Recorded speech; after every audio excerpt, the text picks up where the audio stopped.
ورسوله أما بعد فأعوذ بالله من الشيطان الرجيم بسم الله الرحمن الرحيم ربنا آتنا في الدنيا حسنة وفي الآخرة حسنة وقنا عذاب النار صدق اللہ العظیم۔ میرے محترم بھائیوں بزرگوں، زندگی اتنی مشکل نہیں جتنی ہم نے بنا دی ہے۔ اپنے پیمانوں کی وجہ سے، اپنے معیار کی وجہ سے، اپنے خیالوں کی وجہ سے، ہماری پریشانیوں کی وجہ ہمارے حالات کم، ہمارے خیالات زیادہ ہیں۔ آج ہم اپنی سوچ کو صحیح کر لیں اور ہم نبوی معیار پہ چلے جائیں۔ اس زندگی کو وہ اہمیت دیں، اتنی ہی اہمیت دیں جتنی اہمیت اس دنیا کو بنانے والے کی نے دی ہے۔ مسئلہ کہاں خراب ہوا کہ ہم نے اس کی اوقات سے زیادہ اہمیت دینا شروع کر دی۔ جب دنیا کی اوقات سے زیادہ اہمیت دی تو پھر دنیا کا ہر مسئلہ ہمارے لیے مسئلہ بن گیا، اور ہر پریشانی ہماری زندگی کا مسئلہ بن گیا۔ آج بھی ایسے لوگ موجود ہیں جن کے اوپر اللہ کا فضل ہو گیا اور انہوں نے دنیا کی حقیقت کو سمجھا، اور حضرت محمد صلی اللہ تعالی علیہ وسلم کے جو علم تھا اس سے انہوں نے فائدہ اٹھایا، اس کو دل میں جگہ دی، دماغوں میں جگہ دی، اور ان کے اوپر اللہ کا فضل ہو گیا تو ان کے لیے یہ حالات میں بھی زندگی گزار رہے ہیں بڑی بشاشت کے ساتھ، بڑی خوشیوں کے ساتھ، کہ دنیا ہے، سمجھوتا کرنا پڑتا ہے۔ اس میں نے عرض کیا تھا کہ بڑی چیز یہ ہے کہ اللہ تعالیٰ نے اس آیت کے اندر ربنا آتنا فی الدنیا حسنہ، اس کے اندر ہمارا یہ مسئلہ حل کر دیا۔ یہ حسنہ کیا ہے؟ 10 چیزیں ہیں، اور اگر یہ 10 چیزیں کسی خوش نصیب کو حاصل ہو جائیں تو بس پھر وہ دنیا میں کامیاب انسان ہے۔ اب کامیابی کا وہ تصور جو ہمارے ماحول میں بن رہا ہے، اس تصور کے ساتھ اگر ہم کامیابی حاصل کرنا چاہیں گے تو وہی ہوگا جو ہو رہا ہے۔ میرا کارنامہ زندگی میری حسرتوں کے سوا کچھ نہیں، یہ ملا نہیں یہ ملا نہیں، وہ رہا نہیں، بس یہی چیزیں، یہ ہوا نہیں، وہ رہا نہیں، یہ ملا نہیں، یہ کھو گیا، یہ ملا نہیں، یہ حسرتیں۔ اس میں نے کچھ چیزیں آپ کے سامنے عرض کر دی تھی۔ آج ایک اور چیز عرض کرتا ہوں، وہ ہے کامیاب زندگی کے لیے جس پر اللہ کا فضل ہو جاتا ہے، اللہ کا کرم ہو جاتا ہے، اللہ کی رحمتیں ہو جاتی ہیں، اللہ اس کو کامیاب انسان بناتے ہیں، اس کو حلال روزی عطا فرماتے ہیں۔ ربنا آتنا فی الدنیا حسنہ، اے اللہ جو حسنہ ہے مجھے اس دنیا میں وہ عطا کر دے۔ آسمانی علم۔ اب وہ حسنہ کیا ہے؟ تو محدثین نے، مفسرین نے اس کی تشریح کی، وہ 10 چیزیں ہیں، اس میں سے ایک چیز وہ رزق حلال ہے، رزق حلال ہے۔ بس جس خوش نصیب کو دنیا میں رزق حلال مل گیا، آپ سمجھیے وہ کامیابی کے لیے اس کو بہت بڑی چیز اللہ پاک نے عطا کر دی۔ اور جو اپنے رزق کو حلال نہیں کر پایا اور اس رزق کے اندر حرام چیزیں آ گئیں تو اس کی دنیا مشکل ہے کہ وہ دنیا میں ایک کامیاب انسان بن سکے۔ اب یہ بہت لمبا ہے موضوع، اس پہ میں نے کتاب بھی لکھی ہے، اگر میں تفصیل سے عرض کروں گا تو بہت بات دور چلی جائے گی، اور ہمیں سیکھنا چاہیے۔ ایک مسلمان کو 3-4 باتیں ضرور پتہ ہونا چاہیے، کیونکہ ہر مسلمان، ہر انسان کماتا ہے۔ حلال کی برکتیں، حرام کی نحوستیں، نمبر 3 حرام کی شکلیں، نمبر 4 حرام سے نکلنے کے طریقے۔ یہ 4 باتیں کبھی انشاءاللہ موقع ہوا تو یہاں کوئی ورکشاپ کرا کے اللہ نے چاہا تو ہم اس کی تفصیل عرض کریں گے۔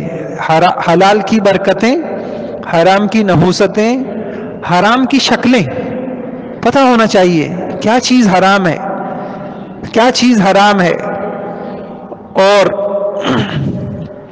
حرام سے نکلنے کے طریقے۔ ایک آدمی مبتلا ہو گیا ہے حرام میں، اس سے نکلنے کے طریقے کیا ہیں۔ تو میں نے ایک بات عرض کی کہ حسنہ کے اندر ایک چیز یہ داخل ہے، حضرت محمد صلی اللہ تعالی علیہ وسلم کا علم یہ کہتا ہے کہ تمہارے پاس اگر رزق حلال ہے تو تمہیں زندگی کی کامیابیوں میں ایک بڑی کامیابی نصیب ہے۔ اسی لیے اللہ کے نبی کی ایک حدیث ہے، اربع اذا کن فیک فلا علیک ما فاتک من الدنیا، حفظ امانت وصدق حدیث وحسن خلیقت وعفت فی طعمت۔ 4 چیزیں اگر کسی خوش نصیب کو مل جائیں پھر اس کو کسی بات کی کوئی ٹینشن، کسی بات کا کوئی غم نہیں ہونا چاہیے، ساری دنیا اس سے چھن جائے، اگر 4 چیزیں کسی کو نصیب ہیں، فلا علیک ما فاتک من الدنیا، پھر یہ غم نہ کرنا کہ یہ ملا نہیں، وہ نہیں ملا نہیں، تمہارے پاس بہت کچھ ہے۔ ایک بات حفظ و امانت، ایک آدمی کو امانت دیانت داری نصیب ہو گئی، وہ خائن نہیں ہے۔ اب یہ ایک بہت بڑا موضوع ہے، خیانت کی شکلیں، امانت، دیانت داری، اور دوسری چیز صدق و حدیث، زبان کی سچائی، جہاں ہے سچا ہے اس کی جو برکتیں ہیں، اور تیسری چیز حسن خلیقت، اخلاق اچھے ہیں، اور چوتھی چیز عفت فی طعمت، روزی حلال ہے، روزی بابرکت ہے، روزی حلال ہے۔ 4 چیزیں اگر تم کو مل جائے، فلا علیک ما فاتک من الدنیا، پھر اب غم نہ کرنا کہ تمہارے پاس اپنا گھر نہیں ہے، گاڑی نہیں ہے، فلا نہیں ہے، اب کسی چیز کو غم کرنے کی ضرورت نہیں ہے، تم دنیا کے امیر ترین انسان ہو۔ اللہ ہم سب کو، ہماری اولاد و نسلوں کو یہ چیزیں عطا فرما دے۔ اچھا، اب میں یہ عرض کر رہا تھا کہ ہمیں یہ پتا چلا کہ اگر ہمیں کامیاب انسان بننا ہے دنیا کے اعتبار سے بھی، تو ایک کام کرنا پڑے گا، ہماری روزی، وہ مال، وہ ہمیں حلال کرنا پڑے گا۔ حلال مال کی برکتیں مختصر سی میں آپ کے سامنے عرض کروں اور قرآن حدیث کی بات عرض کروں۔ یا ایھا الرسل کلوا من الطیبات واعملوا صالحا انی بما تعملون علیم۔ یا ایھا الرسل، یعنی آپ دیکھیے کتنا اہم مسئلہ تھا، اے رسولوں کلوا من الطیبات، حلال کھاؤ، اور آگے کیا کہا، واعملوا صالحا، اور نیک عمل کرو۔ حلال کھاؤ، نیک عمل کرو، حلال کھاؤ، نیک عمل کرو۔ علماء نے، مفسرین، محدثین نے لکھا کہ اس آیت کی روشنی میں کہ جو حلال کھاتا ہے اسے نیک اعمال کی توفیق ملتی ہے، اور پیٹ میں جب حرام آتا ہے تو پھر قدم نمازوں کی طرف نہیں اٹھتے، لگا لے جتنی جان۔ لاہور میں جو بہت بڑے اللہ والے گزرے، حضرت لاہوری رحمت اللہ علیہ، فرمایا میں نے بہت غور کیا، بڑے وہ اہل دل تھے، ان کا کشف بہت مشہور تھا، ہاتھ میں رزق رکھ دیا جائے ان کو پتہ چل جاتا تھا کہ حلال ہے حرام ہے۔ ہمارے خود اپنے استاد مولانا امین صاحب، انہوں نے اپنا واقعہ بتایا کہ جب انہوں نے یہ بات سنی، ایک مضمون ان کا کسی رسالے میں پڑھا تو کہنے لگے، مضمون یہ تھا کہ اللہ والے بعضوں کو اللہ پاک سینے کا وہ نور دے دیتے ہیں، قبر پہ گزرے تو پتہ چل جائے قبر والا عذاب میں ہے یا ثواب میں ہے۔ تو فرمانے لگے میں نے سوچا کہ میں خود اس صاحب مضمون کا دل میں اس کو چیک کروں کہ ان کو کتنی بصیرت نصیب ہے۔ تو کچھ پھل لیے حرام کے، اس پہ نشان لگا لیا، اور کچھ حلال کے۔ وہ ٹیچر تھے کسی اسکول میں، اور لے کے لاہور پہنچے، حضرت نے جو ہے حلال کے الگ کر دیے، حرام کے الگ کر دیے۔ یہ تو متاثر ہو گئے، کہا مجھے بیعت کر لیں، کہا نہیں، تم امتحان لینے آئے تھے، تم بیعت ہونے نہیں آئے تھے، تم امتحان لینے آئے تھے، تم بیعت ہونے نہیں آئے تھے، ایسوں کو میں بیعت نہیں کرتا۔ رات گئے، وہیں اسٹیشن پہ رات گزاری، یہ ہمارے اپنے استاد ہیں، ان کا واقعہ ہے، بہت بڑے عالم تھے، رات اسٹیشن پہ گزاری، اگلے دن پھر حاضر ہو گئے کہ حضرت اب تو صرف اللہ کو پانے کے لیے آپ سے بیعت کے لیے حاضر ہوں، تب جا کے ان کو بیعت کی۔ تو کیا وہ یہ فرماتے ہیں، صاحب میں نے بہت غور کیا لوگ دین سے دور کیوں ہیں، تو فرمایا مجھے یہ بات سمجھ میں آ گئی، 80% بے دینی، 80% بے دینی وہ لقمہ حرام کی وجہ سے، پیٹ میں حلال نہیں جا رہا۔ گاڑی میں جب غلط پیٹرول جائے گا، کسی مشین کے اندر غلط آئل جائے گا، وہ مشین صحیح نہیں چلے گی۔ تو جو اس جسم کا پیٹرول تھا وہ حلال نہیں جا رہا جسموں میں، تو پھر آنکھوں سے حرام ہے، زبانوں سے ماؤں کو تانے مل رہے ہیں، اور بیٹے باپ کے اوپر غرا رہے ہیں، اور نافرمان اولادیں پیدا ہو رہی ہیں، اور ناشکرے لوگ پیدا ہو رہے ہیں، جس رب کی زمین پہ کھا رہے ہیں اس رب کے لیے اتنا وقت نہیں ہے کہ 2 سجدے اس رب کے آگے کر لیں۔ کیوں؟ پیٹ میں حرام گیا ہے۔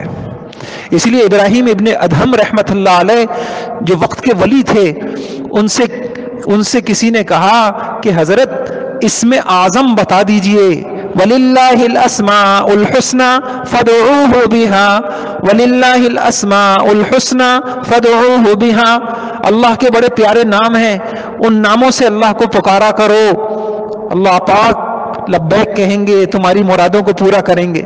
تو کسی نے کہا، بلکہ حدیث میں بھی آتا ہے نا کہ اسم اعظم کے ذریعے سے جو دعا مانگی جائے گی وہ دعا قبول ہوگی، اسم اعظم کے ذریعے سے جو دعا مانگی جائے گی وہ رد نہیں ہوتی، وہ قبول ہی قبول ہے۔ تو پوچھا حضرت اسم اعظم کیا ہے؟ فرمایا معدہ حرام سے خالی ہو، معدہ حرام سے خالی ہو، اور دل دنیا کی محبت سے خالی ہو، پھر جس نام سے اللہ کو پکارو گے وہ اسم اعظم ہے۔ معدہ حرام سے خالی ہو اور دل دنیا کی محبت سے خالی ہو، پھر جس نام سے اس رب کو پکارو گے وہی اسم اعظم ہے۔ تو میرے بھائیوں، اللہ تعالیٰ نے کیا فرمایا کہ اے رسولوں پاکیزہ کھاؤ اور نیک عمل کرو۔ علماء نے لکھا کہ کیا جوڑ ہے اس کا، پاکیزہ کھاؤ اور نیک عمل کرو، تو کہا یہی جوڑ ہے، اگر غذا حلال نہیں، اچھا تو پھر عمل صالح ہو نہیں سکتا۔ تو وہ اللہ والے فرماتے ہیں، حضرت لاہوری رحمت اللہ علیہ، کہ میں نے بہت غور کیا آج لوگوں میں دین سے دوری کیوں ہے؟ علماء لگے ہوئے ہیں، واعظین لگے ہوئے ہیں، تبلیغ ہو رہی ہے، مبلغین لگے ہوئے ہیں، مسجدیں ویران ہیں، ہمارے کاروبار سود پہ چل رہے ہیں، بے حیائی بڑھتی چلی جا رہی ہے۔ کیا چیز ہے؟ پہلے ایک آیت ہوتی تھی اور لوگوں کی کایا پلٹ جاتی تھی، کیا چیز ہے؟ کیوں دل اتنے پتھر ہو گئے؟ کیوں توبہ کی توفیق نہیں ہو رہی؟ جنازے اٹھ رہے ہیں، اپنے گھر سے جنازے نکل رہے ہیں، اور کوئی اس دن کی بھی فجر کی نماز پڑھنے کے لیے کوئی تیار نہیں ہے۔ فرمایا میں نے غور کیا کیا وجہ ہے دین سے، فرمایا بہت غور کیا تو 80% وجہ یہ ہے کہ لوگوں کے پیٹ میں حلال نہیں جا رہا، یہ حرام کی نحوست ہے، حرام کی نحوست۔ اور فرمایا 10% وجہ اس کی بے نمازیوں کے ہاتھ کا کھانا ہے، بے نمازیوں کے ہاتھ کا کھانا ہے۔ میرے بھائیوں، لقمے میں بہت کچھ رکھا ہے۔ اچھا میں آپ کو ویسے بھی بتاؤں، جو حضرات سنتوں کا علم رکھتے ہیں ان کے علم میں ہوگا، جب بچہ پیدا ہوتا ہے تو ایک عمل حضور صلی اللہ علیہ وسلم سے ہمیں یہ ملتا ہے، حضور صلی اللہ علیہ وسلم سے تہنیک کیا ہوتی ہے کہ صحابہ اپنے بچے لاتے تھے، پہلی غذا بچے کے پیٹ میں کسی نیک انسان کی جائے تو آپ صلی اللہ علیہ وسلم اپنا جو ہے کوئی شہد ڈال دیا، کوئی میٹھی چیز کھجور چوس کے وہ کر دی۔ اس لیے آج بھی جن لوگوں کے سامنے ماشاءاللہ حدیث کا علم ہے وہ اس کا خیال کرتے ہیں کہ جیسی ولادت ہو تو کوئی کھجور لے کے کسی اللہ والے کے یہاں پہنچ گئے، اللہ والوں نے اپنے منہ میں اس کھجور کو چبا دیا، تاکہ پہلی چیز پیٹ میں بچے کے حلال اور اللہ والوں کی وہ جائے، اس کی برکتیں ہیں۔ تو لقمہ حلال کی برکتیں ہیں، یہی وجہ ہے ایک شخص، ایک خاتون جس کی زبان میں فحش اور بے حیائی تھی اور زبان اس کی اچھی نہیں تھی مدینہ منورہ کے اندر، تو اس نے اللہ کے نبی کو دیکھا، اس نے اللہ کے نبی کو دیکھا کہ انتہائی عاجزی کے ساتھ، تواضع کے ساتھ، جیسے کوئی عاجز شخص اور کوئی کمزور شخص کھاتا ہے ایسے کھا رہے۔ وہ کہنے لگی اس شخص کو دیکھو، یہ ایسے کھا رہا ہے جیسے کوئی غلام کھاتا ہے۔ اللہ کے نبی نے کہا کہ اللہ کا غلام ہی تو ہوں، مفہوم عرض کر رہا ہوں، مجھ سے زیادہ عبدیت کس میں ہوگی، میں عبد ہوں اس کا۔ پھر اس نے کہا دیکھو اکیلا کھا رہا ہے، مجھے تو کھلا نہیں رہا، زبان اس کی اچھی نہیں تھی۔ اللہ کے نبی نے کہا کھا لو تم بھی، کہا نہیں تمہارے منہ کا چاہیے۔ اللہ اکبر، اللہ کے نبی نے وہ لقمہ، یہ حیات الصحابہ میں واقعہ موجود ہے، اللہ کے نبی نے اپنے منہ کا لقمہ اس کو دے دیا۔ یوں لکھا ہوا ہے کہ اس کے بعد پھر زندگی بھر اس کی زبان سے کوئی بات بے حیائی کی نہیں نکلی، بد تہذیبی کی نہیں نکلی۔ میرے بھائیوں، لقمہ حلال، یہ لقمہ حلال پیٹ میں جاتا ہے، وہ اپنے اثرات دکھاتا ہے، وہ اثرات دکھاتا ہے۔ یہی حضرت لاہوری رحمت اللہ علیہ بہت بڑے اللہ والے تھے، تو جس زمانے میں یہ خود کسی اللہ والے کے زیر تربیت تھے، اپنا واقعہ لکھتے ہیں، اتنے مجاہدے ہوتے تھے، ہمیں ایسی دال ملتی تھی جس دال کے اندر پانی زیادہ ہوتا تھا اور ڈھونڈنے سے بھی دال کے ہم کو دانے نہیں ملتے تھے۔ فرمایا اس دور کے اندر ایک بوڑھا شخص، اس نے یوں کہا کہ حضرت لاہوری رحمت اللہ سے کہا، احمد علی لاہوری، اللہ کی بڑی نعمتیں کھائی ہیں کہ ہمیں اللہ پاک کا دیدار ہوگا۔ فرمایا اے لاہور والوں، جب پیٹ میں حلال جاتا ہے پیٹ میں حلال جاتا ہے تو اللہ کے دیدار کا شوق پیدا ہوتا ہے۔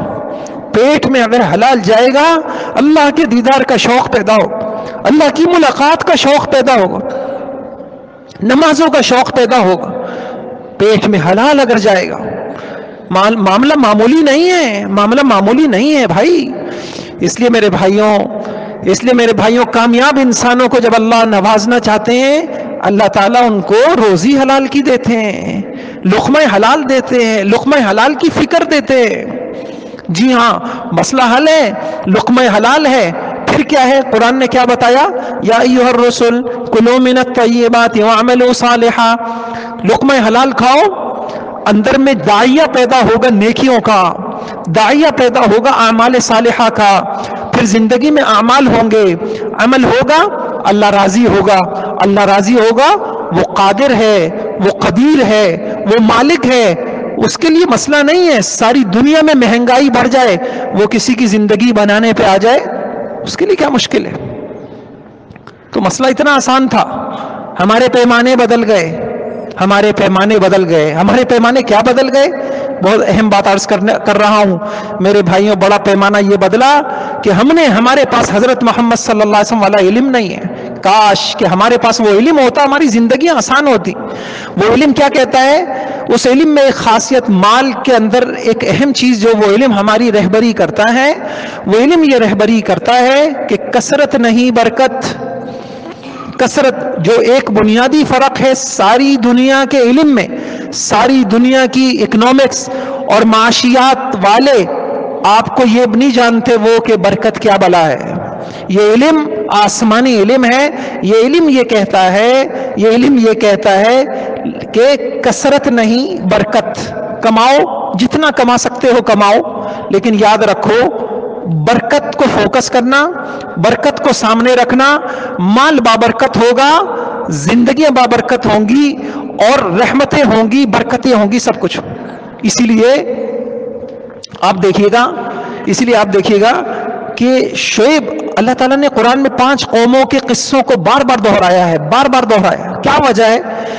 5 قومیں 5 بیماریوں میں مبتلا تھی، اور اس کے ذریعے سے یہ سمجھایا گیا ہے جس قوم میں یہ بیماریاں ہوں گی وہ قوم تباہ ہوگی۔ اس کے لیے شعیب علیہ السلام کی قوم مالی بے راہ روی کا شکار ہوئی، اور مال کے اندر انہوں نے اللہ کے حکم کو توڑا. تو یہ ایک آیت ہے قرآن پاک کی. شعیب علیہ الصلوۃ والسلام نے اپنی قوم سے کیا کہا؟ بقیت اللہ خیر لکم ان کنتم مؤمنین، بقیت اللہ خیر لکم ان کنتم مؤمنین. اتنا وزن ہے اس آیت میں. اللہ تعالی ہمیں اپنے کلام کی قدر نصیب فرمائے. اتنا وزن. کیا فرمایا؟ بقیہ، بقیت اللہ. اے لوگوں کماؤ کماؤ، لیکن یاد رکھو کمانے میں حق تلفی نہ کرو، ظلم زیادتیاں نہ کرو، کسی کا حق نہ مارو، اور حلال کماؤ. اب شریعت کی جتنی پابندیاں ہیں، اخلاقی جتنی پابندیاں ہیں، ان پابندیوں کے ساتھ کماؤ. پھر کیا ہوگا؟ ذہن میں سوال آیا اس طریقے سے تو بہت تھوڑا سا ملے گا. کماتے ہوئے نماز بھی نہیں چھوڑنی. میں نے پوری دو کتابیں اس موضوع پہ لکھی ہے. 700 صفحات کی ایک کتاب ہے. ایک موضوع ہے کماتے ہوئے اخلاقی، انسان کے اوپر اخلاقی پابندیاں کیا کیا ہوتی ہیں، اور ایک انشاءاللہ عنقریب اللہ پاک نے توفیق دیا ایک وہ مکمل ہو گیا ہے کام، کماتے وقت شرعی اور اللہ کے حق انسان کے اوپر کیا کیا ہوتے ہیں. مختصر میں آپ کے سامنے عرض کروں. ایک آدمی کما رہا ہے لیکن کماتے میں اس کو نماز کا خیال نہیں ہے. اب اس کی کمائی اس نے کیا کر رہا؟ اب کیا چیز آئی کہ جی دکان بند کروں گا، فیکٹری بند کروں گا، ملازموں کو فلاں کو مسجد بھیجوں گا، اتنی دوران میری اتنی سیل میں کمی آ جائے گی. یہ ہمارا ذہن ہے. تو کیا ہوا؟ ہمارا ذہن، ہماری گھٹی کے اندر یہ بات گھسی ہوئی ہے، کثرت کثرت کثرت. حالانکہ نبوی علم کہتا ہے تم کو کس نے کہا کہ پیسے کے زیادہ ہونے سے زندگی بنتی ہے؟ تو کیا فرمایا؟ شعیب علیہ السلام نے کیا کہا کہ تمہارے ذہن میں شاید یہ آئے گا اگر کماتے ہوئے شریعت کی بھی پابندی کروں گا، اخلاقی پابندی بھی کروں گا، حکموں کو پورا کروں گا، پھر جس کو جو دینا ہے دلانا ہے وہ پابندیاں بھی کروں گا، پھر تو میرے پاس بہت تھوڑا سا بچے گا. تو جواب آیا بقیت اللہ، حلال کی قلیل بچت حرام کی کثرت سے بہتر ہے. خیر کا لفظ استعمال کیا ہے. ہم اور آپ سمجھتے نہیں قرآن کی طاقت کو. دیکھیں ہم کیا دعائیں کرتے ہیں اللہ پاک سے، حضرت ہمارے فیکٹری میں تشریف لے آئیے، ہماری دکان پہ تشریف، گھر پہ تشریف لے آئیے، دعا فرما دیجیے خیر ہو جائے، برکت ہو جائے. عجیب بات ہے، طلبگار خیر کے ہیں اور راستہ ہم نے کون سا چنا ہے جس راستے میں خیریں نہیں ہیں. ایسے کیسے ہوگا؟ ایسے کیسے ہوگا؟ تو کیا فرمایا؟ بقیت اللہ خیر لکم، خیر لکم. تو اگر تم خیر کے طالب ہو تو پھر تم کو کثرت پہ نہیں، تم کو برکت پہ فوکس کرنا پڑے گا. اور کیا فرمایا؟ ان کنتم مؤمنین، اگر تمہارا یقین ہے میرے اوپر، تمہارا ایمان ہے میرے اوپر، اور تم ایمان لائے ہو میرے نبی پر، تو تم میری بات کو سمجھو، ساری کی ساری خیریں حلال کی قلیل بچت کے اندر ہیں. جی ہاں، حلال کا لقمہ گھروں میں آئے گا تو وہ حلال کا لقمہ اپنے اثرات دکھائے گا، وہ اپنی برکتیں دکھائے گا، وہ اپنی رحمتیں دکھائے گا. کاش کہ ہم یہ فلسفہ، سادہ سا فلسفہ جس کے پیچھے کوئی لمبی چوڑی فیسیں بھرنے کی ضرورت نہیں ہے، ہم نبیوں کے اس علم کی قدر کرتے، ان علم کو سیکھتے اور ان علم کو اپنی زندگیوں میں لاتے، تو پھر مہنگائی جتنی بھی ہو جائے اس کا وعدہ اپنی جگہ ہے. وہ رازق ہے، وہ رزاق ہے، وہ اپنی جگہ ہے. زمین غلے دیتی رہے گی اور درخت پھل دیتے رہیں گے اور اس کی طرف سے روزی ملتی رہے گی. مسئلہ ہماری سوچوں کا ہے. ہم چلے گئے کثرت کی طرف، ہمارے معیار بدل گئے، ہمارے تصورات بدل گئے، ہماری سوچیں بدل گئیں. تو میرے بھائیوں، میں آپ کے سامنے عرض کر رہا تھا 10 چیزیں جو کامیاب انسانوں کو اللہ تعالیٰ عطا فرماتے ہیں. اس میں سے ایک چیز یہ بھی ہے، اللہ تعالیٰ جس کو کامیاب کرنا چاہتے ہیں، جس کے نصیب جاگتے ہیں، اللہ تعالیٰ اس کی روزی کو اور اس کو توفیق دے دیتے ہیں. وہ حلال کماتا ہے، وہ حلال کو ترجیح دیتا ہے. اللہ ہم سب کو توفیق عطا فرما دے اور سب کو اللہ پاک حلال برکتوں والی روزی اللہ تعالیٰ عطا فرما، جس میں کسی کا حق نہ ہو. ہاں، جس کے اندر سود نہ ہو، جھوٹ نہ ہو، دھوکہ نہ ہو، رشوت نہ ہو. جی ہاں، کسی کی حق تلفی نہ ہو. اس کمانے میں کوئی اللہ کا حق بھی نہ چھوٹے. کماتے وقت فرائض نہ چھوٹیں، ذمہ داریاں نہ چھوٹیں. کماتے وقت کتنے. اب دیکھیں میں کیا آپ سے عرض کروں کہ اس وقت جو ہمارا پیسہ ہے جو ہمارے پاس آ رہا ہے, ہمارے پاس پیسہ آ رہا ہے, کتنوں کے حق اس کے اندر ہے, کتنے دھوکے اس کے اندر ہے, کتنوں کی حق تلفیاں اس کے اندر ہے. کچھ نہیں تو اپنے گھر والوں کے کتنے ہیں. کمانے میں اپنے بچوں کی ذمہ داریاں بھول گئے, اپنی بیویوں کو وقت دینا بھول گئے. کما رہے ہیں, بس کما رہے ہیں, یہاں سے ملے تو یہاں سے کما رہے ہیں, بیرون سے ملے تو وہاں سے کما رہے ہیں. اب بچوں کی تعلیم, بچوں کی تربیت, بچوں کو وقت دینا, بیوی کو وقت دینا, کوئی بیمار ہے عیادت کرنا, کوئی فلاں نہیں جی کما رہے ہیں, ہمارے پاس وقت ہے یہ ہم کما رہے ہیں. تو جب وہ پیسہ آ رہا ہے اس میں آہیں ہیں, چیخیں ہیں, اس میں سسکیاں ہیں, اس میں حق تلفیاں ہیں, اس کے اندر گندگیاں ہیں, دیکھنے کو پیسہ ہے, تو نتیجہ کیا ہو رہا ہے؟ نتیجہ میں نے آپ سے عرض کر دیا, یہ ہو رہا ہے کہ اداسیاں بڑھ رہی ہیں, بے چینیاں بڑھ رہی ہیں, کرب بڑھ رہے ہیں, بیماریاں بڑھ رہی ہیں, اسپتال بڑھ رہے ہیں, عدالتیں بڑھ رہی ہیں, جھگڑے بڑھ رہے ہیں, نفرتیں بڑھ رہی ہیں, کدورتیں بڑھ رہی ہیں. مسئلے کیسے حل ہوں گے؟ مسئلہ سیدھا سا تھا, بقیت اللہ خیر لکم ان کنتم مؤمن. اچھا ایک بات میں آپ سے عرض کروں, بہت اہم بات. دیکھیے کثرت کا جو راستہ ہے اس راستے میں کیا ہے؟ اس راستے کا دو باتیں میں عرض کروں گا انشاءاللہ. سمجھنے اللہ تعالیٰ مجھے بھی سمجھا دے, آپ کو بھی سمجھا دے, پوری انسانیت, پوری امت مسلمہ کو یہ بات سمجھ آئے. دیکھیے کثرت کا جو راستہ ہے, کثرت کا راستے کا مطلب کیا ہے کہ ہمیں مال بڑھانا ہے, مال بڑھانا ہے, مال بڑھانا ہے, چاہے شریعت کا حکم ٹوٹتا ہے ٹوٹے, اللہ ناراض ہوتے ہوئے, اخلاقی. تو نتیجہ کیا ہوگا؟ تو دو شکلیں ہیں, یہ تو مال بڑھ جائے گا, یعنی حال اچھا ہو جائے گا, مال برا ہو جائے گا. حال اچھا ہو جائے گا اور اچھا بھی دیکھنے میں ہو جائے گا, لیکن مال بہت برا ہوگا. آپ مجھے بتائیے, ایک ڈاکو ہے اور وہ ڈاکو ڈاکہ مارے اور راتوں رات وہ مالدار بن جائے. اچھا اس کے بعد جب پیسہ بہت آ گیا اس کی زندگی بدل گئی, پیسہ پیسہ پیسہ, اب گاڑیاں ہیں, بنگلے ہیں, عیاشیاں ہیں. کچھ عرصے کے بعد وہ پکڑا جائے اور اس کو سولی پہ لٹکا دیا جائے. کیا کہا جائے گا؟ جس نے یہ ساری زندگی دیکھی وہ کیا کہے گا؟ حال اچھا تھا, مآل برا ہے. حال اچھا تھا اتنا سا, مآل بہت برا ہے. تو یہ پکی بات ہے, پکی بات ہے, نبیوں کی بات ہے, رسولوں کی بات ہے, قرآن کی بات ہے کہ حرام کے ساتھ جو آئے گا, چونکہ دنیا دارالابتلاء ہے تو فوراً سمجھ میں نہیں آئے گا, فوراً تو ایسا لگے گا کہ بہت زندگی میں فرق آ رہا ہے, لیکن مآل اللہ کی قسم برا ہوگا. کیسے برا ہوگا؟ ہو سکتا ہے کہ اللہ تعالیٰ ایسی بیماریوں میں مبتلا کر دیں کہ موت ایسے شخص کی مشکل ہو جائے, کینسر میں مبتلا کر دیں, بیماریوں میں مبتلا کر دیں, کچھ نہیں تو اولادوں کو نافرمان کر دیں, باغی کر دیں, مسجدیں اس سے چھن جائیں, اس سے قرآن چھن جائے. مآل بہت برا ہے. اور آخرت اور قبر حشر وہ تو پورا قرآن حدیث بھرا پڑا ہے. اور ایک صورت یہ ہوتی ہے کہ حال بھی برا ہوتا ہے اور مآل بھی برا ہوتا ہے. مآل کا مطلب انجام, حال بھی برا ہوتا ہے اور انجام بھی اس کا برا ہوتا ہے. اور اللہ تعالیٰ نے حلال کے اندر جو اللہ تعالیٰ نے برکت رکھی ہے تو دیکھنے میں ایسا محسوس ہوگا, چونکہ دنیا دارالامتحان ہے کہ یار میں نے نماز کے لیے دکان بھی بند کرنی ہے, مجھے حرام بھی نہیں کرنا, مجھے جو محنت سے کماؤں اس کی زکوٰۃ بھی نکالنی ہے, مجھے تنخواہیں بھی بر وقت دینی ہیں, اور مجھے سب کے حق ادا کرنے ہیں. تو حال ایسا محسوس ہوگا کہ یار سب لوگ تو بڑے آسانی کے ساتھ کما رہے ہیں, دیکھو وہ کہاں سے کہاں پہنچ گیا, ایک دکان سے 4 دکان ہو گئے, آج میں یہیں بیٹھا ہوا ہوں.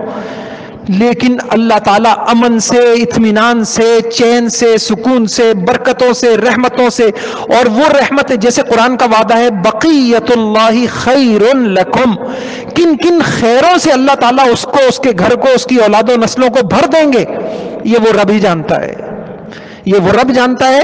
اور اگر اللہ نے اس کو دل کی آنکھیں دیں اور دل میں اتنی بصیرت ہوئی تو اس کو بھی سمجھ میں آ جائے گا آج یہ ساری کامیابیاں جو مجھے نصیب ہیں یہ اس حلال کی برکتیں ہیں, یہ اس حلال کی برکتیں ہیں. تو میرے بھائیوں, اللہ تعالیٰ مجھے بھی توفیق عطا فرمائے, آپ کو بھی توفیق عطا فرما دے.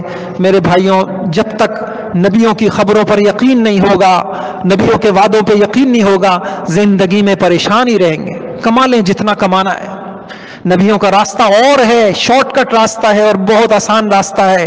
برکتوں کو چن لو، باقی معاملہ اللہ کے حوالے. وَأُفَوِّضُ أَمْرِي إِلَى اللَّهِ وَأُفَوِّضُ أَمْرِي، اللہ ہے نا، پھر کس بات کا ڈر ہے؟ وہ موجود ہے نا اپنی قدرتوں کے ساتھ. وہ عاجز نہیں ہے، وہ عاجز نہیں ہے، وہ سوتا نہیں ہے، وہ غافل نہیں ہے، وہ علیم ہے، وہ لطیف ہے، وہ خبیر ہے، وہ علیم بذات الصدور ہے، وہ قدیر ہے، وہ قادر ہے، وہ مقتدر ہے. غم کس بات کا؟ اللہ تعالیٰ مجھے بھی آپ کو دے دے. کس بات کا غم، کس بات کا خوف؟ اسی لیے میرے بھائیوں یہ جو خوف ہے، انما النجوى من الشیطان لیحزن الذین آمنوا، انما النجوى من الشیطان، جن کے اوپر شیطانی اثرات ہوتے ہیں وہ غمگین رہتے ہیں. اللہ تعالیٰ ہم سب کے اندر سے یہ اس لیے دعا سکھائی گئی، رب اعوذ بک من ہمزات الشیاطین واعوذ بک رب ان یحضرون. اے اللہ شیطانی اثرات سے میری حفاظت فرما. شیطان کا کام ہے، اس کا کام ہے خوف دلانا. اب کیا ہوگا؟ پیٹرول یوں ہو گیا، اب کیا ہوگا؟ اب کیا ہوگا؟ اب کیا ہوگا کیا مطلب؟ وہی ہوگا جو رب چاہے گا. کچھ اور ہو سکتا ہے؟ یہی ہمارے سوچتے سوچتے ہمارے باپ دادا اس دنیا سے چلے گئے، اب کیا ہوگا؟ بھئی گزر گئی زندگی. زندگی اس کو اتنی اہمیت دیں جتنی اس کی اوقات ہے.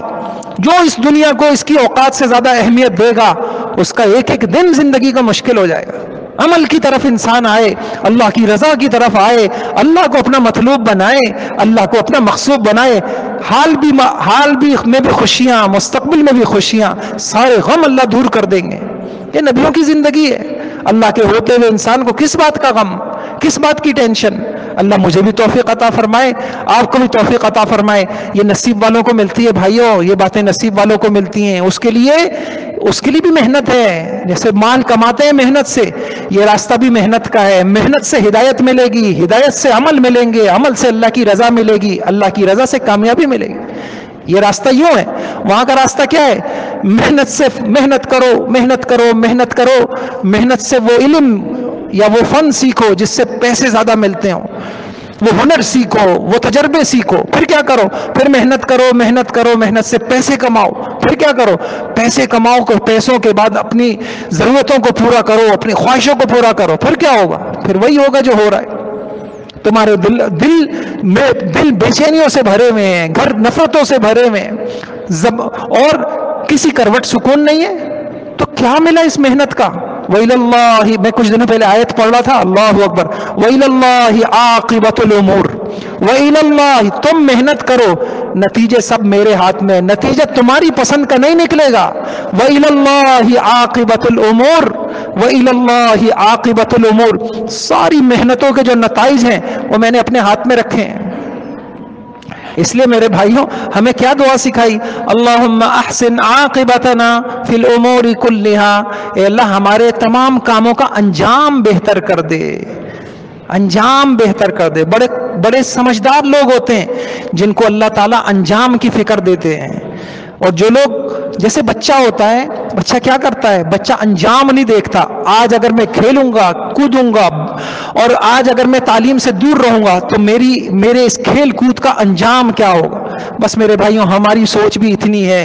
ہم نہیں سمجھ رہے پیسے کی دوڑ، عمل چھوڑ کے، اللہ کو چھوڑ کے، مسجدوں کو چھوڑ کے، دعاؤں کو چھوڑ کے، اعمال کو چھوڑ کے، بس پیسے کی دوڑ. انجام کیا ہوگا؟ انجام یہ ہوگا کہ بے چینیاں، اداسیاں، غم، پریشانیاں، نفرتیں، کدورتیں، بے برکتیاں، سب کچھ کمانے کے بعد پھر جائیدادوں پہ لڑائیاں، پھر میراث کی لڑائیاں، پھر ہم قبروں میں، اور پھر ہمارا وہ بے برکت مال جب اولادوں کے پاس جائے گا، اولادیں آپس میں لڑیں گی، ایک دوسرے کو شکل نہیں دیکھنا.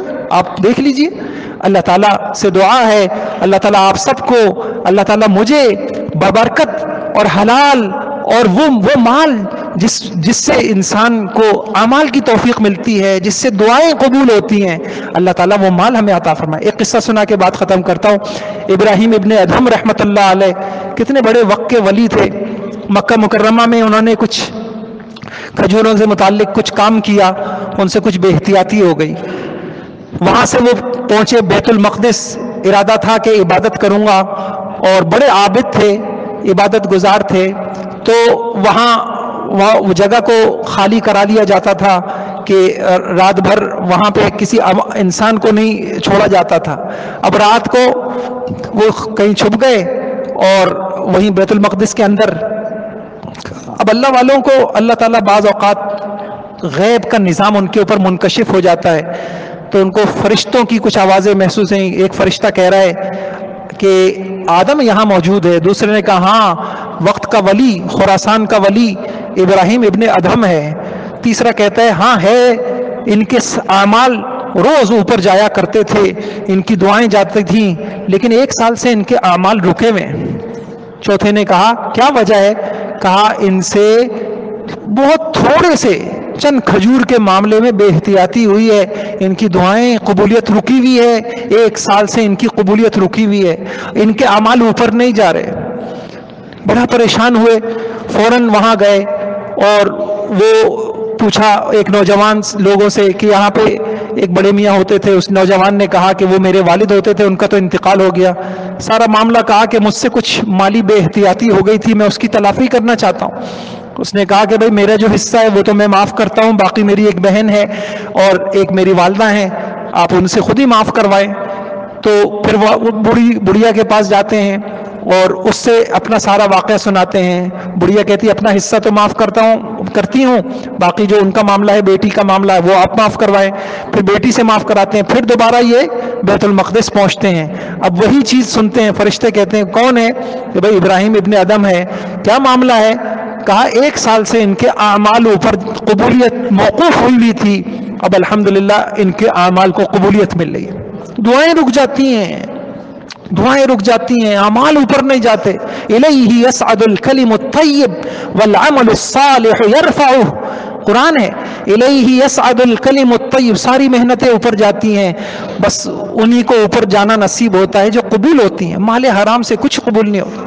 اللہ تعالیٰ مجھے آپ کو حلال کی برکتیں نصیب فرما دے. وہ حلال اپنے ساتھ سکون لاتا ہے، حلال اپنے ساتھ حلال حرام کی تمیز لاتا ہے، حق باطل کی تمیز لاتا ہے، اللہ والوں کی محبت لاتا ہے، صلحاء کی، علماء کی محبت لے کے آتا ہے. پھر اچھے اچھے لگتے ہیں، برے برے لگتے ہیں. یہ سب اس مشین کے اندر جب حلال جائے گا تو انشاءاللہ یہ ساری برکتیں ہمیں، ہماری اولاد نسلوں کو اللہ پاک دیں گے. پھر انشاءاللہ دنیا جتنی پریشانی میں ہوگی، ہمارے دل کو اللہ امن سے، اطمینان سے، سکونوں سے اللہ تعالیٰ بھر دیں گے. اللہ تعالیٰ سے دعا ہے اللہ تعالیٰ ہم سب کو اپنی کمائی میں حلال کی توفیق عطا فرما دے اور بابرکت رزق اللہ تعالیٰ ہم سب کو عطا فرمائے.